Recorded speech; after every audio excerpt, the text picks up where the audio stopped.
আসসালামু আলাইকুম। আজ আপনাদেরকে একটা বিশেষ জরুরি বিষয় দেখাবো। কি জন্য বা কিভাবে আইডি ডিজেবল হয়। এই যে চলে যাব আমি জিমেইলে।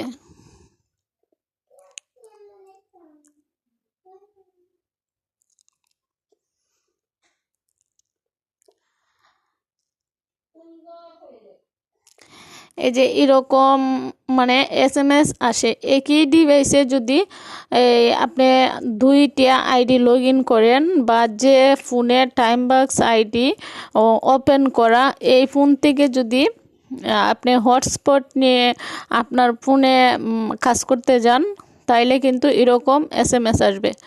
জিমেইলে এরকম SMS আসবে। আর এরকম SMS আসলে ওই যে ক্লিক হিয়ারে আপনি ক্লিক করতে হবে। বিশেষ করে ক্লিক হেয়ারে মানে যখন SMS-টা আসে তখনই ক্লিক করতে হবে, না হলে কিন্তু আবার আইডি ডিজেবল ঠিকই হয়ে যাবে। সো আমি মানে আমার আইডি ডিজেবল হয়েছে। আর বিশেষ করে আমি সাথে সাথে ক্লিক হেয়ারে ক্লিক করি নাই, প্রায় 3 দিন পর ক্লিক করার পর ওই যে দেখেন কি আসছে, ওই যে আমার আইডি ডিজেবল। আর এরকমভাবে যদি ডিজেবল হয় তাইলে আপনি সাপোর্ট টিমে বা এই আপিল করতে চাইলে কিন্তু আপিল হবে না, আইডি আর ফিরে আসবে না। সো এরকমভাবে ডিজেবল হওয়া আইডি ফিরে আসার চেষ্টা করলেও লাভ নাই, ফিরে আনার চেষ্টা করলেও লাভ নাই। আপনারা কি করবেন, একই ডিভাইসে দুইটা আইডি লগ ইন করবেন না। আর বর্তমানে আমরা যে কি করছি, মানে কাজ করা রিজেক্ট করা টাস্কগুলা সাবমিশন থেকে রিজেক্ট করলে আপিল করতে হয়।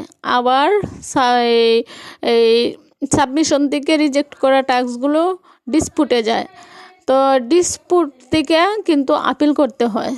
তো আমরা এখন বর্তমানে সাপোর্ট টিমে বা চ্যাট রুমে দেখতে পাচ্ছি যে এই ডিসপুটে আপিল করার টাস্ক কিন্তু আপিল করলে রিজেক্ট করে, মানে আইডি ডিজেবল করে দেয়। যদি আপনার কনফার্ম না হন তাইলে কিন্তু ডিসপুট থেকে আপিল করবেন না। ডিসপুট থেকে আপিল করলে আইডি ডিজেবল হয়ে যায়। আর ডিজেবল হওয়া আইডি মানে বিপজ্জনক। আপনি একই ফোনে দুইটা আইডিও করতে পারবেন না, আর আইডি ফিরেও আনতে পারবেন না।